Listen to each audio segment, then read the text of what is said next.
With Father and Son Fishing. Today we're talking rods. I'm going to tell you exactly what spinning rod you need for what condition.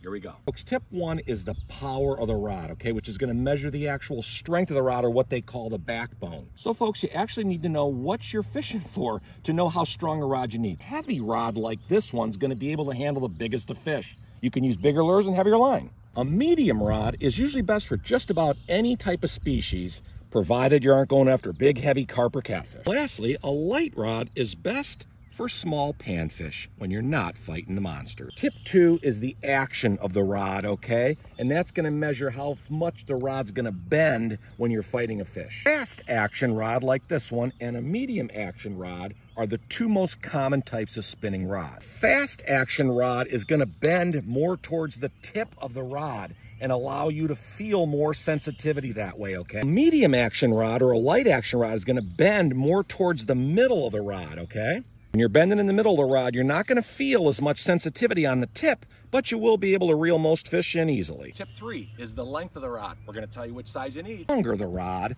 the farther you're gonna be able to cast it. A shorter rod is gonna be easier to control the cast, and it's gonna be easier to tag along and transport too. Most of our rods are 6'6", which is just about normal and give you everything you need in a rod. Tip four, folks, is the material of the rod.